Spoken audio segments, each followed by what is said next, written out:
Hello and welcome to Circuit Breakers interview series. I'm your host, Steve Semler, and today I'm joined by Mike Willard, who's the president and CEO at Washburn Computer Group. Mike, thanks for joining us. Would you Hey, like to kick us off? Would you like to kick us off with a brief background as to who you are and what you do? you bet. My name's Mike Willard, as Steve said. I'm just kind of the jack of all trades. Been working mostly on POS equipment for over 30 years, and in my own business ownership roles for about 25 of those. And so been around the block a few times, learned some hard lessons, learned some easy lessons, had some good mentors that said, hey, just do this. And I had the good sense to just do what they told me to, and that was pretty awesome. I think the lessons that I know the best are the ones that I learned that were the hardest. I think everybody does that the exact same way. But Washburn came about 2.5 years ago. For me, it's been around for over 30 years, but back 2.5 years ago, I purchased the business in August of 21. But my former business partner had a company that we had in West Texas, had me helping him out after I had retired at 43, had me helping him out. That was a stupid idea, by the way. Any advice I'm giving is don't retire in your 40s. Anyway, so he had me helping out and wanted me to find a place to do our bench repair instead of doing it in-house. And so I got to searching, and one of the places I came was Washburn in Monticello, Minnesota. Fantastic operation. I was pretty excited about it and kind of got the vibe that it might be for sale. Did some follow-up, found that it could be, talked to my former business partner and said, hey, how about you buy this thing? Because it dovetails in real nice with what you've got going on now. And he said no. And I was like, he's lost his mind. I need to go set him straight. So we talked again about it, and he still said no. And I go, man, you're missing this. It's a great opportunity. And he said, if it's such a great opportunity, you buy it. And here I am. So thanks, Brad. I appreciate you pushing my buttons a little bit. Awesome. Yeah. So with the depot repair, how did you decide that was an opportunity that worked really well? So I'd been in the POS business for several years, since 1991, actually. And so I worked as a service tech initially, kind of made my way to service manager and then to head of support, and then eventually chief operating officer.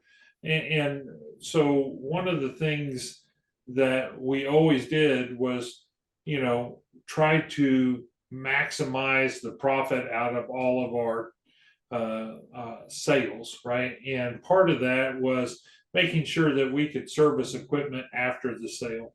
And we did that mostly internally. We'd hire people and we would train them internally to work on things. But if you'll imagine the world of the cash register folks as a bunch of independent places, there's probably 4 or 5 in each state. Bigger states will have more, obviously, but they don't have enough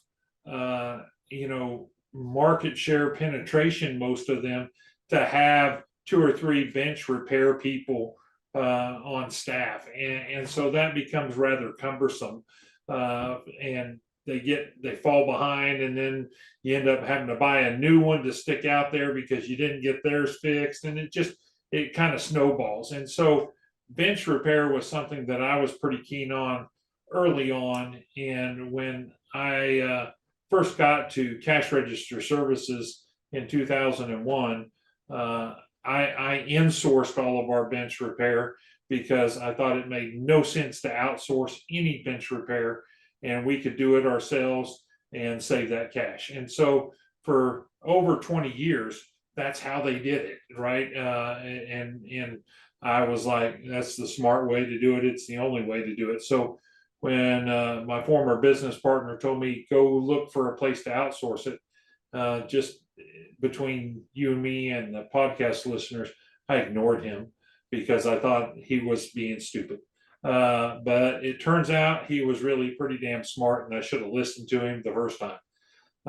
And so it's depot repair is so much more than economically repairing or getting equipment back into operations, right? Because when you do that, you start to learn things that might not otherwise be apparent to people. You start to learn that, hey, sometimes where you position a receipt printer makes all the difference in the world, because if it's over the path where you hand the change back, pennies are falling into the path of the paper, and the next time the cutter goes to cut, that penny jams that cutter and it's dead. But as you see those and enough of those, you can help prevent issues in the first place, right?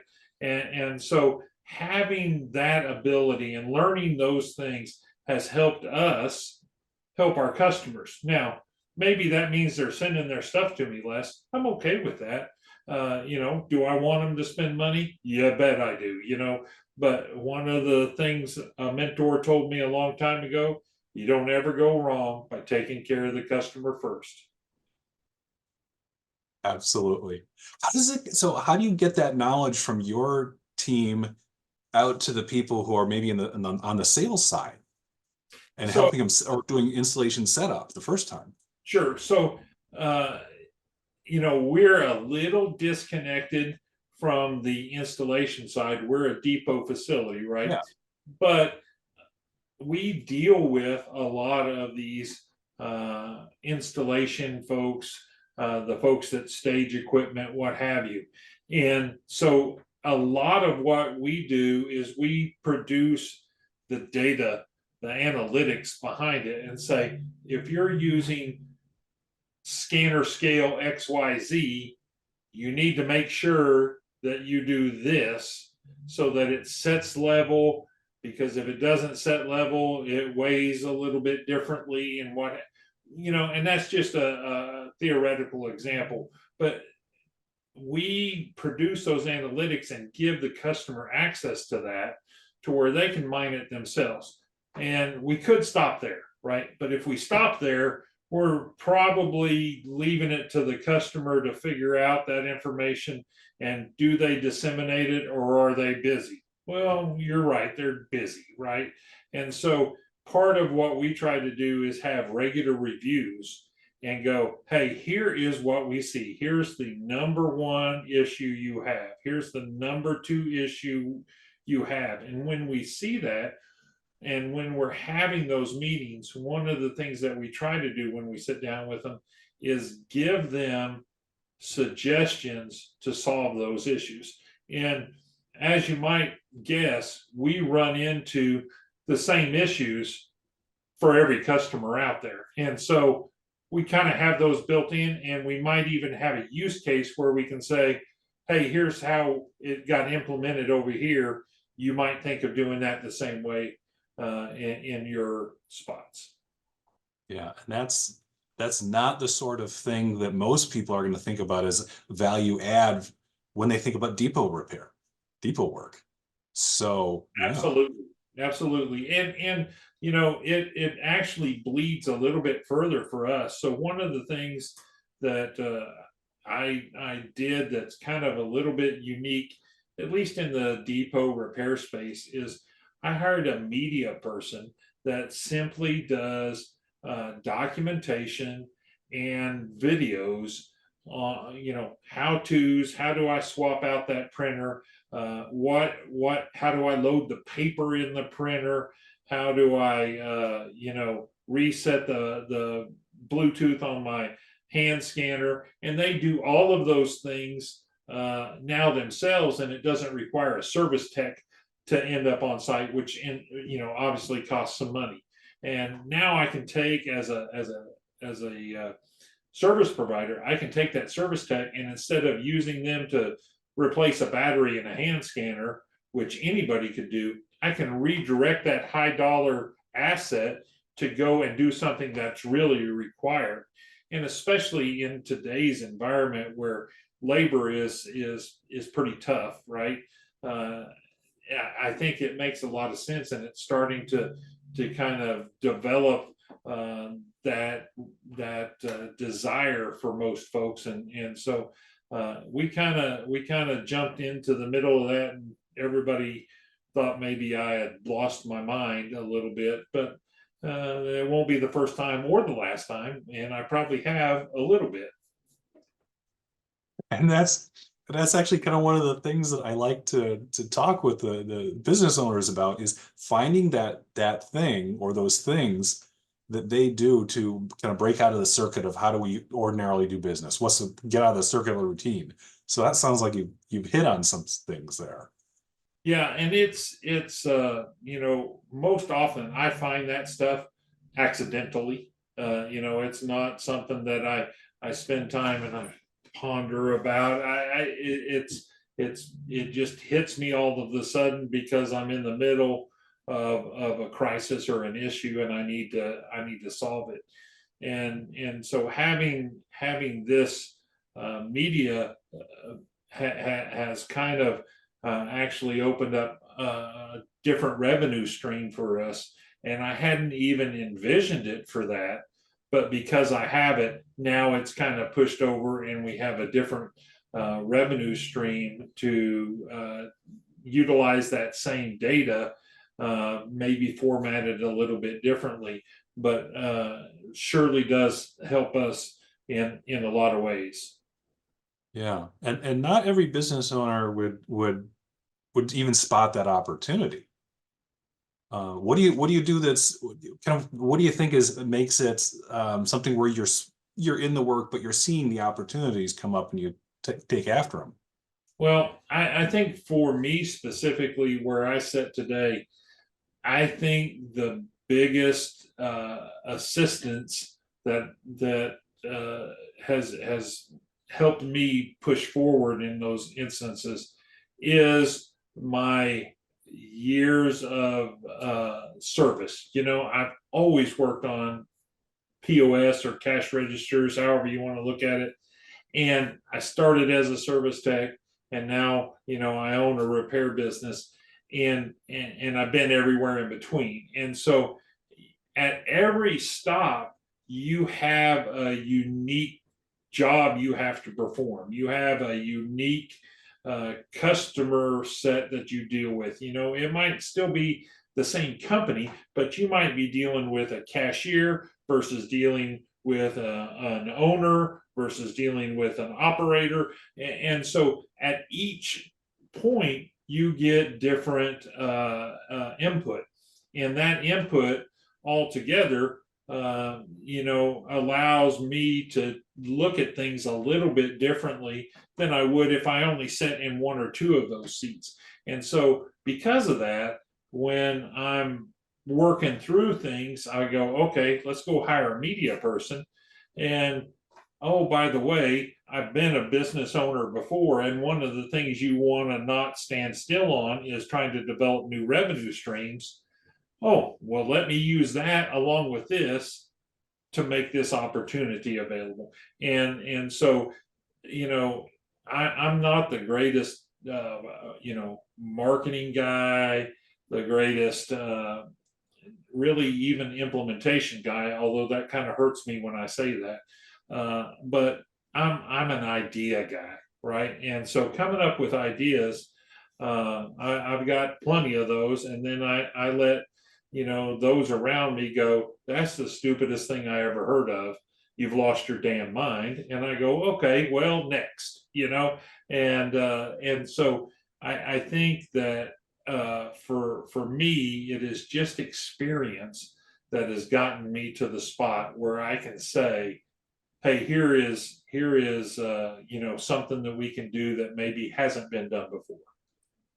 Yeah. and tapping into that experience counts. Yeah. Yeah. And having been a business owner for a while and wrestled with that, as well as being, on the technical expertise side of that, kind of coming up as a technician, I find that a lot of folks are really, they enjoy the tech. They enjoy the technology and doing that particular thing, which means it can sometimes be hard for them to um, to get distracted. So the people stuff or the business stuff is stuff they have to do. They'd rather be working on the technology. You bet. How do you help your firm and yourself handle that challenge of, I'd rather be working with technology, but the business needs this? Yeah, and it's harder for me, I believe, than probably most anybody out there, because I really, really like the technical stuff, like you said, and I have the deepest experience at that, right? The business side experience is the shallower end for me, and so people always try to gravitate towards their strengths, right? And so the technical side is my strength, but without that technical side, I can't do the business side like it needs to be done. I can't do it justice, right? And so one of the things I find myself, kind of sliding to the technical side often. But one of the things that I really try to do is I try to slam some blinders on, right? It's the way I focus my business, but it's also the way I focus me. I try to slam some blinders on. I'm a mule and I gotta plow the straight road. And by the way, my wife doesn't call me a mule. She uses a different word, but I put those blinders on and I drive straight. And as long as I keep that in mind, I can get to the end of the row and the row is straight. Now, after that, I might wander off somewhere and eat some clover or something like that. But I'm going to be back and I'm going to do the next row straight. And keeping those blinders on are the things that help me. And what I have to do is I have to identify, and I make myself a fairly decent list on a daily basis. I have to identify what has to happen, and I lay those out, and I don't prioritize them. I know a lot of people, they go, "Oh, this is the number one thing I got to do today." I just write them all down, and then I just go, I need to check those off before I go home. And so I don't really put them in any order, but I go, here's what has to happen, and then here's what I would like to work on, and then there's the stuff you really work on because it falls on you in the middle of the day, right? And so that kind of thing, I don't know that a lot of non-business owners can relate to, right? So they are working what's in front of them and taking care of what's in front of them. But as a business owner, you are taking care of what was in front of you. But after you take care of that, you're probably staying a little bit late to work on the stuff that was on your list that had to be accomplished today too. And so I think a lot of times there's a misconception from folks that don't own a business that, hey, owning a business is easy. You can come in when you want to, you can go home when you want to, and it's not hard. We're doing the hard work, right? And I am not diminishing folks that are out there, earning an hourly wage and earning a living. Absolutely has to happen. I've been there and I've done it, so I understand that. But I also know that owners, by and large, in their makeup, generally are going to put in more time than just about anybody in an organization. Yeah, absolutely. And kind of with that in mind, we talk about from the focal point side of things, we talk about the 3 I's of the entrepreneur. there's the eyes head down in the work. So people are doing that. There's the eyes of the manager where I'm kind of looking back at how did we do? I'm managing the business and the process. But then there's also the eyes of the entrepreneur where you're looking forward and saying, where do I want to take this? In your case, just like you said, spotting the opportunity, spotting the need for that media person. Where am I going to go? And Yeah, helping people get the right blend of where are you spending your time too. yeah, and for me that was an accident. I guess figuring out I need to spend a little effort on the forward thinking side of things. I need to spend the effort on the stuff right here that's in front of me that's blowing up and on fire right now. I've often told people that ask me what I do, I tell them I'm a firefighter, and it's true. And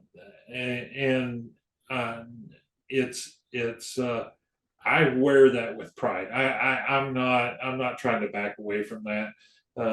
I like to solve issues, right? And so for me, whether it's something that I'm trying to solve that's over there, or it's something that I'm solving that's right here, or something that I'm solving that happened back there, I like to solve issues and chew on them. Does it always feel good? No, not always.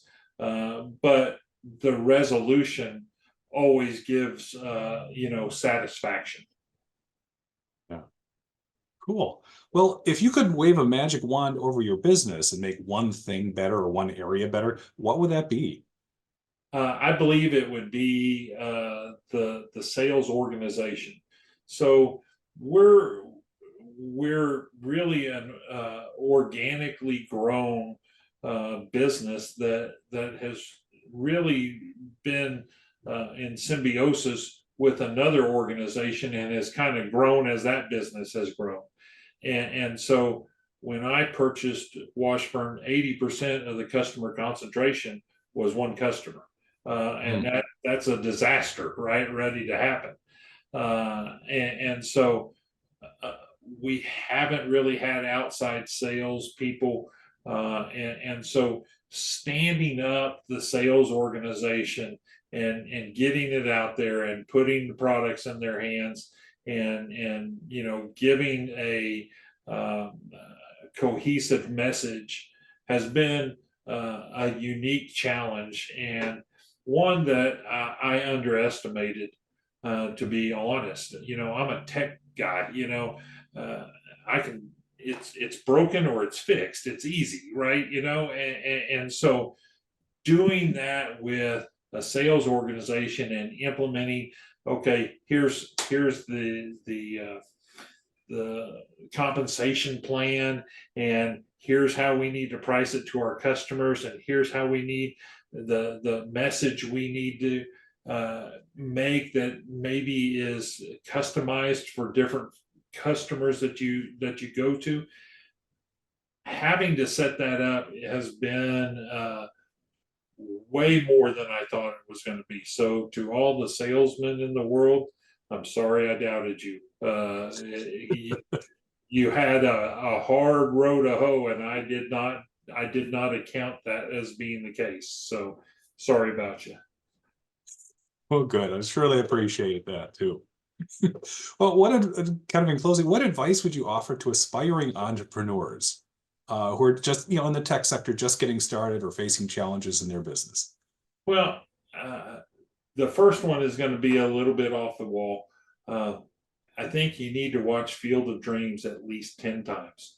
Field of Dreams, the greatest movie ever made. I know people are going to, argue with that statement, and I'm okay with that.